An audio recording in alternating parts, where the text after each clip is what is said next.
Astronomers from around the world are expressing excitement about a radio signal coming from deep space. New Scientist magazine reports some say it might be a signal from an alien civilization.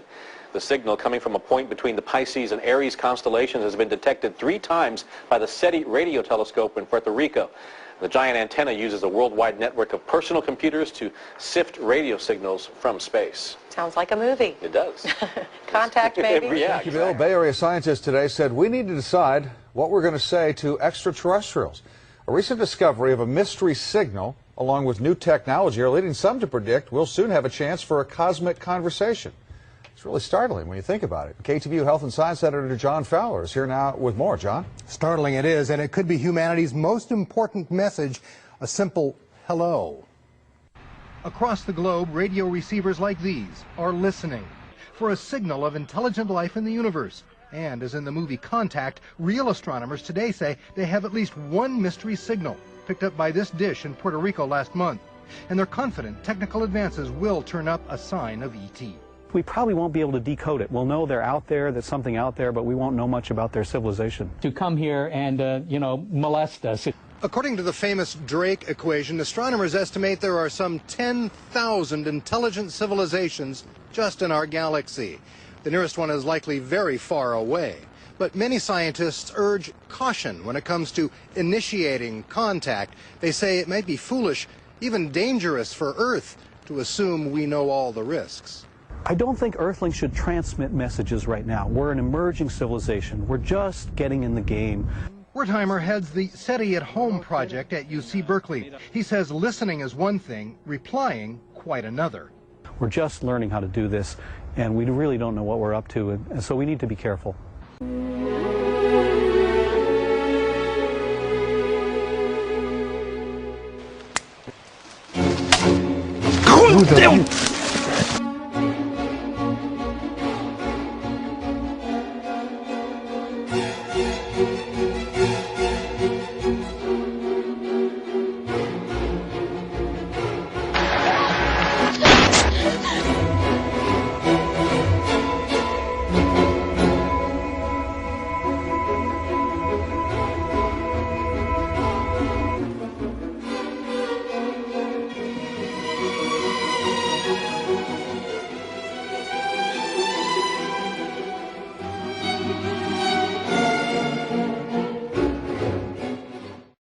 But in 2001, suddenly the media paid some interest, because then something appeared that was almost impossible to overlook. Right behind me is Britain's largest radio telescope, the Chilbolton Observatory. And here it was that the greatest sensation in the crop circle history was to appear in the fields right in front of the telescope. On the morning of 14th of August 2001, a formation was discovered which was different from any other previously seen. From the ground it looked like a tangled mess, wisps of crops spread around in no system.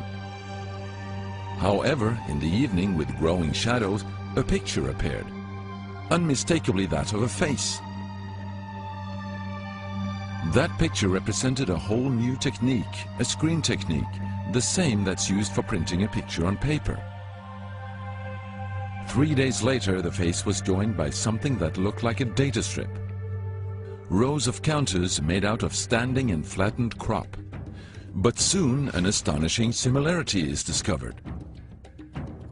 In 1974, the astronomer Carl Sagan composed a message that NASA sent into space from the Arecibo telescope in Puerto Rico.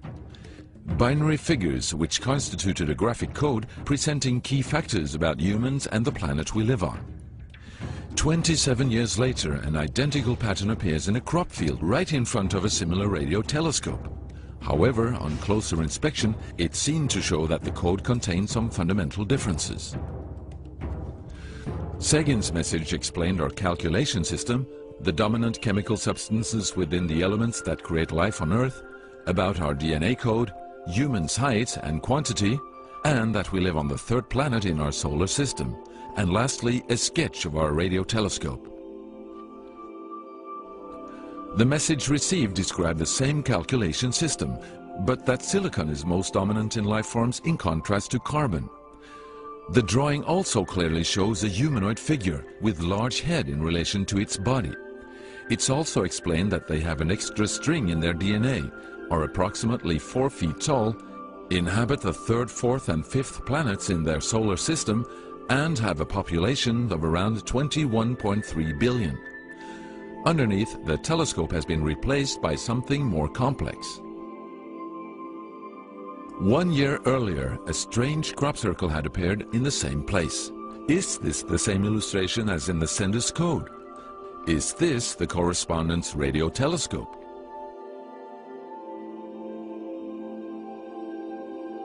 If this is not an extremely clever and well-calculated joke conducted by humans, is it a serious response from an alien civilization? The Chilbolton crop formations really gave new life to the speculations of who is behind this. Is it aliens? Where do they come from? And what is their purpose of this type of communication?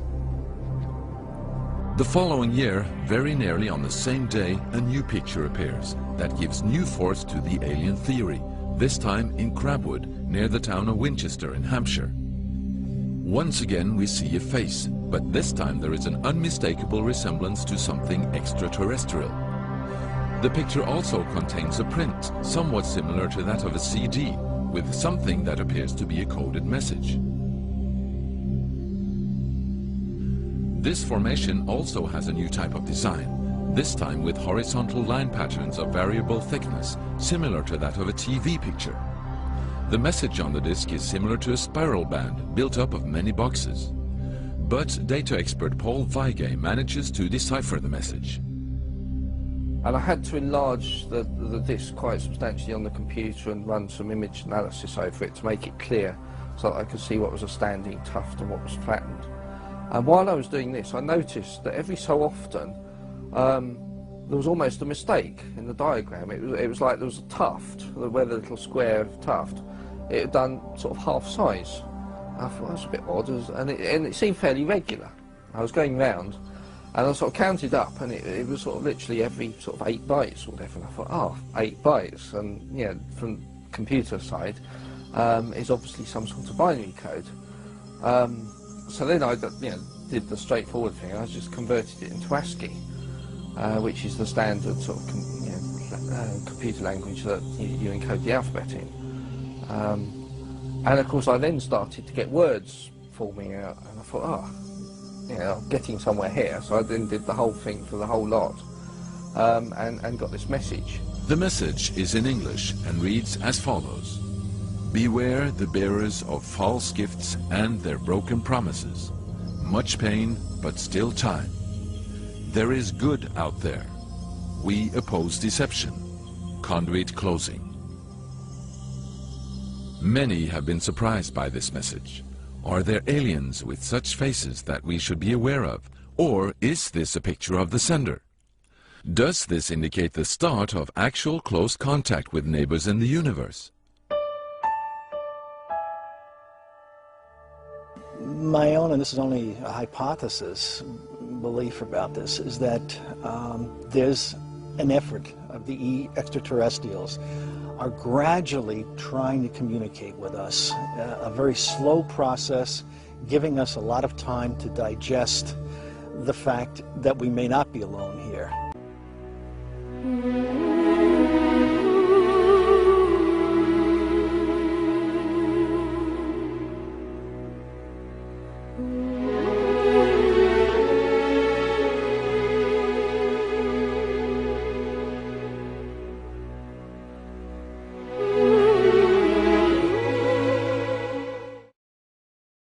Here we have an amateur astronomer capable of catching these things with his small telescope and a small camcorder. As it always goes with discoverers of great things, he has no funding, no high-end telescopes, no high-end cameras.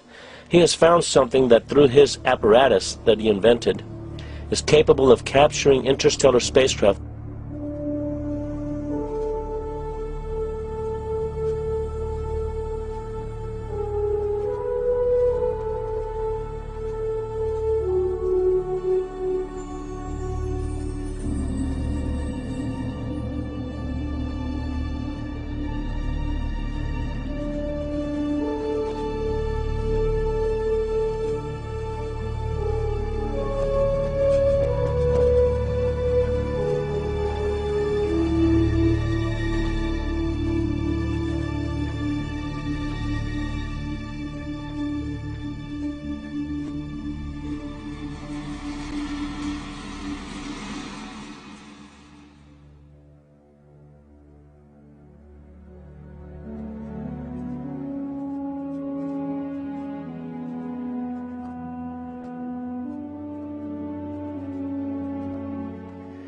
If the starships that John Leonard Walton has captured in deep space are ours, then I am glad we have them out there protecting our planet. What they are protecting us from is thought-provoking, to say the least. These things are enormous. On the other hand, if they are not ours, I wonder who or what is operating them. There was a fear then of something out there. It became a very big concern. Asteroids, UFOs, people coming from other places. Paranoia was also there within the government. At certain levels, you could feel it. You knew it was happening. I noticed the satellites' positionings. I said, now this is supposed to be a system that tracks radar anomalies on Earth, right? You know, the whole thing, the movement. Yep, that's what it does. And I said, so why are half of them pointed towards the outer space? Towards the moon, towards areas that are just blank space? Well, I don't know, was the reply. He says, never thought about it. He says, well, at least half of those satellites you got up there aren't looking at Earth. I said, what are they looking for? He says, well, you got to have need to know about that. I said, I see. In other words, who's coming? He says, we don't know.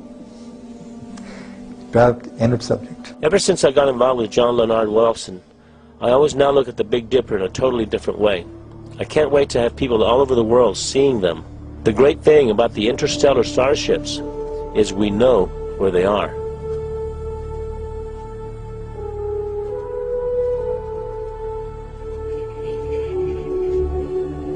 One of the scientists said it's the Star Wars project. Okay, if that's the case, where were we when they put these things up there? When one thinks how much one large structure weighs, it's inconceivable how we got it into deep space.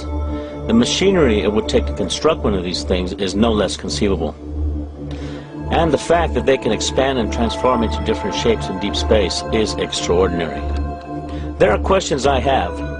If they are man-made, then we must have technologies that are way beyond our comprehension. What kind of energy systems are being applied here? This is one big puzzle that has yet to be solved, or at the very least, acknowledged.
As John Leonard Walton follows them with his telescope, they are in perfect sync with the Earth's orbit, posing as a star in Orion's belt, the Big Dipper, Vega, or in other constellations.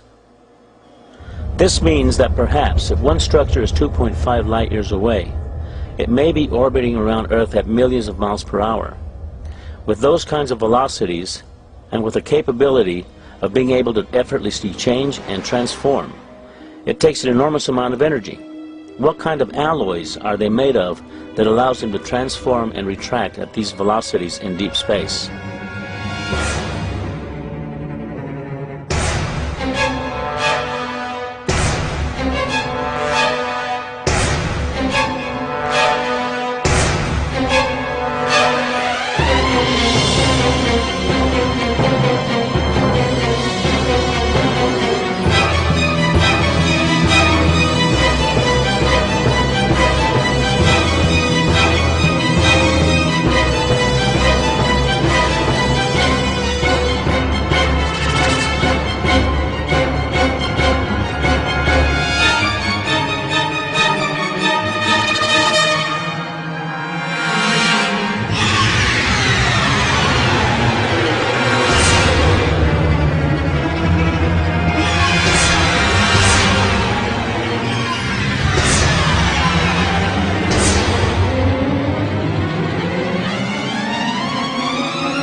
has taken us at least 10 years for the United States, with the help of Russia and other countries, to construct the space station.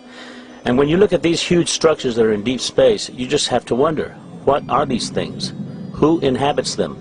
There are rumors about secret projects where men and women have been sent into outer space as an exchange program. You need to think about this. We have wars going on right now here on Earth. Our planet is in turmoil. People of the Earth have no concept as to what reality is anymore. We are too busy fighting terrorists, too busy looking out for human enemies. Is something more sinister awaiting our planet? Are we under observation and under close scrutiny? We don't know what we are about to learn about the interstellar communities that are obviously among us, orbiting our planet in our immediate solar system. For the moment, we have barely tipped the iceberg.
Here we have an even more amazing piece, and you know, you are all some of the first ones to see these. And you can see again we have a solar system. Here is a planet with an atmosphere. There's a ship here and a ship here, and there's a nice little blow up of what's inside the dome of the ship, in case you're confused about what it is.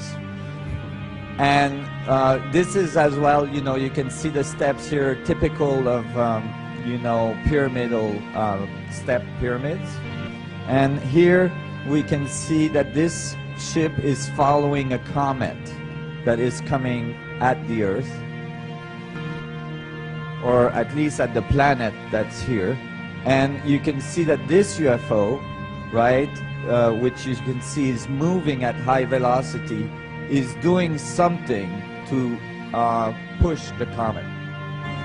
So this could be a representation of an event either in our past or in our future. So if here you have, you know, you shouldn't be recording this.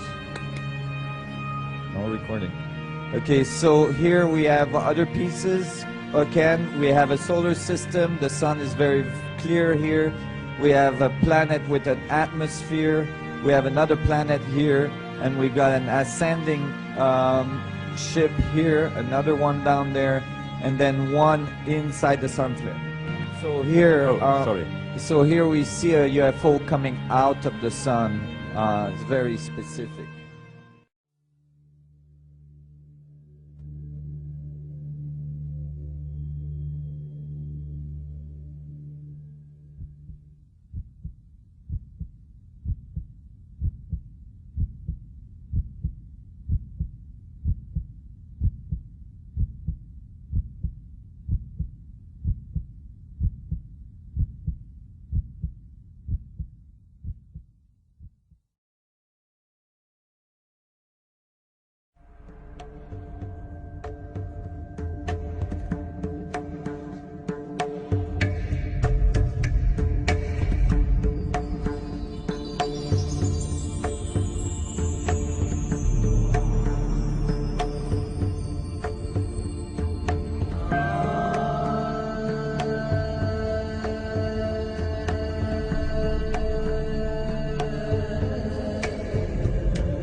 called crop circles, huge geometrically perfect shapes that literally appear overnight carved right out of farmers' fields.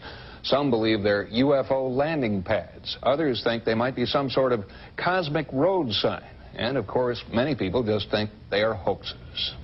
Recently, the story of these crop circles took a dramatic turn. For the first time, physical evidence of their creation may have been discovered. At first glance, they look like ancient Roman dinnerware, but some believe they are something far more dramatic, extraterrestrial artifacts left behind by the crop circle's mysterious creators. The plate is like a map, the map of the crop circles. You know, the same signs you saw on the fields, you saw on the plate. These are ancient, sacred symbols, and in my opinion, the phenomenon appears to reawaken our hidden memories of these ancient symbols of communication, to tell mankind that we are really entering a new age, the age when the gods return. All indications are that this is part of a pattern of powerful, unusual intelligence showing itself on the planet. Is an alien power drawing messages on a canvas of grain? Are these circles an elaborate global hoax? Our story of the latest development in this mystery begins on the morning of July 20th, 1991, when jogger Hans Slan discovered these patterns carved into the wheat fields of Grasdorf, Germany. 150 feet long and 50 feet wide, they were inscribed with ancient symbols that appeared to be in the lost Celtic language. This is a message. This is indeed a message by a non-human intelligence.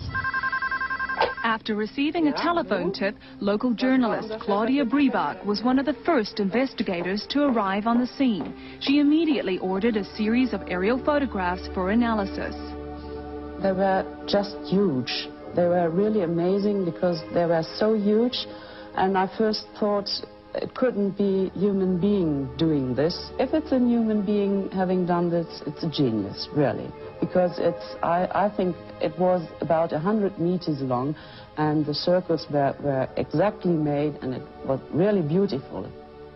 Our investigative team invited German researcher and author Michael Hessemann to analyze the origins of the Grasdorf circles. He began with a land survey to determine if the circles could possibly be a hoax. If you fake them, you would really align them with the tram lines. But they are not in alignment to the tram lines. And it is exactly in an east-west alignment. And so really guide me to the conclusion that we have a real phenomenon and that they are not made by human beings. Analysis of soil and plant samples taken from the Grasdorf circles revealed some unusual characteristics. The stalks are bent but not broken. They lay down one by the next one next to each other in a circular pattern. We found molecular changes, we found genetic changes, we found all indications of a great heat. Scientific tests performed by the Technical University in Berlin showed radiation levels inside the crop circles that were 172% higher than in the field around it. In April, psychic Helga Lundström visited another section of the Grasdorf fields, where the unexplained phenomena had been captured on film. This is amazing. She really detected the right side of what we call the sun wheel, what is one of the circles we had in the pictogram. And it is really amazing how she, after 2.5 years, really detected the right side for this formation here. The mystery intensified when metal detector tests of the crop circles uncovered 3 unusual metal plates. Each plate contained an image of the crop circle pictograph, exactly the same design that had been carved on the wheat fields. German historian Moschkotti Litvas helped analyze these metal plates that were found to be made of precious metals, bronze, silver and gold. I went with the plates with another man together to Berlin.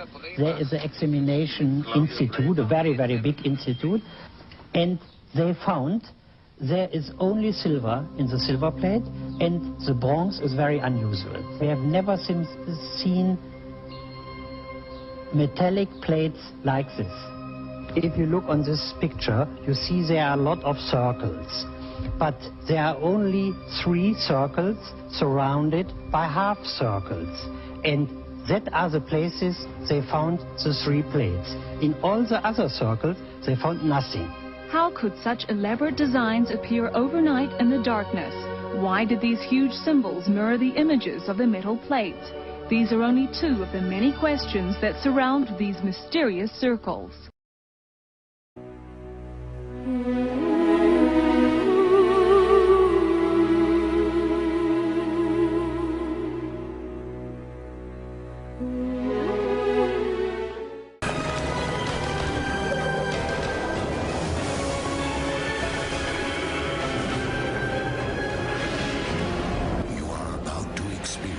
The awe and mystery which reaches from the deepest inner mind to the outer limits.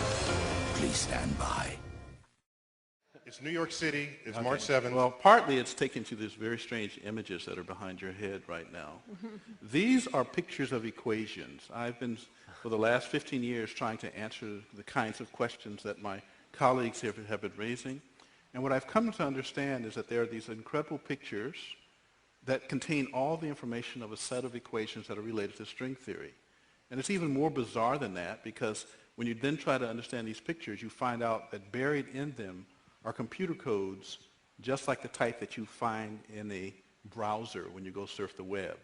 You're saying your attempt to understand the fundamental operations of nature leads you to a set of equations that are indistinguishable from the equations that drive search engines and browsers on our computers. That is correct. So, wait, I have to just be silent for a minute here.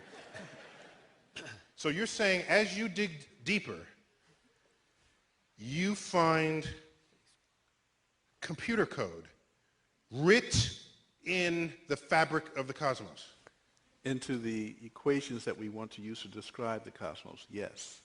Computer code? Computer code, strings of bits of ones and zeros. It's not just sort of resembles computer code, you're saying it is computer code. It's not even just is computer code, it's a special kind of computer code that was invented by a scientist named Claude Shannon in the 1940s. That's what we find very, very deeply inside the equations that occur in string theory and in general in systems that we say are supersymmetric. Some of those codes are showing on the screen behind you right now. They don't look like codes, but these pictures, which we call adinkras, are graphical representations of sets of equations that are based on codes. That in the description of our universe, that is a supersymmetrical universe, which we were going to test in the LHC. If you believe that description, I can show you the presence of these codes. That's my statement. Do you have any predictions in your ideas or any ways to test any of your ideas any more than, say, the guy over on the screen? The work that I'm doing is, in fact, so theoretical that we don't understand yet whether it is even possible to complete the program. We have found these strange graphs. We know that they are equivalent to equations, and we have found in these equations computer codes. And so that's where we are right now. So I cannot give you a prediction. This work is less than 2 years old. But it's not that you recognize that you will need a prediction in order to... Someone recently asked me, said, well, you don't care about experiments, do you? And I said, no, that's exactly wrong, because you see, I have spent my career as a researcher worrying about supersymmetry. I would want to see an experiment before I shuffle off this mortal coil, so that I know that I did not waste my entire professional life. This is towards Dr. Gates. I'm curious about your theory. You say there's computer code in these equations. Now, computer code is generally just instructions for a processor. And I'm curious as to what the instructions you're finding are. And if you're not sure what's to say that it's actually computer code, I mean, theoretically, the number pi has all the data that's ever existed. Well, we say that they're computer codes. You mean the digits in pi? Yes. Yes. Okay. We say they're computer codes, first of all, because the structure of the equation is such that they dictate that there are certain things that are actually strings of ones and zeros. That's just digital data. But it's not just random ones and zeros. As I mentioned earlier, let me talk about something that you probably do every day, but I don't know if you're a computer scientist or not. Most of us sit at our... Sounds that kind of fluency, I said. Okay, well, most of us sit at our computer screens and we type on the keyboards, and we then send these, if we're using a browser, we're sending strings of ones and zeros elsewhere. But on the other hand, in the transmission process, there's always some fluctuations. So 0 that you type here because of static in line might be read as a 1 at the other end and vice versa. And so in fact, when you sit and type on the keyboard, your computer's doing something behind your back. Namely, it throws in a bunch of extra ones and zeros, and these things are called error correcting codes, so that the computer at the other end can look at the whole collection of what you typed plus what was sent and figure out if there were bits that were being flipped back and forth. And that's how you get accurate transmission of digital data. Among the codes that are used for this purpose are a special class of codes that are called block linear self-dual error correcting codes. They were first, in fact, the Shannon extended checksum code is an example of one of these things. These are the codes that we find buried in the equations. Not just any code, but these self-dual error correcting block codes. It's quite remarkable for anyone that I've talked to. We have no idea what these things are doing there. Any literature out? I'm sorry? Do you have any literature out that... I can give you technical references that almost nobody in the world can understand. But Jim, I thought you had a popular level article on this? Thank you. Yes, actually, so this past June, the British journal Physics World asked me to write a popular level description of what we have found. So in the June edition of Physics World, and it's published in London, the cover story is called Symbols of Power. It's about these weird symbols that have been showing behind us. We call these things adinkras. And so for a popular level description, yes, we've written that. But other than this one popular level description, it's all technical gobbledygook. And that's a technical term, by the way. Gobbledygook. Thank you.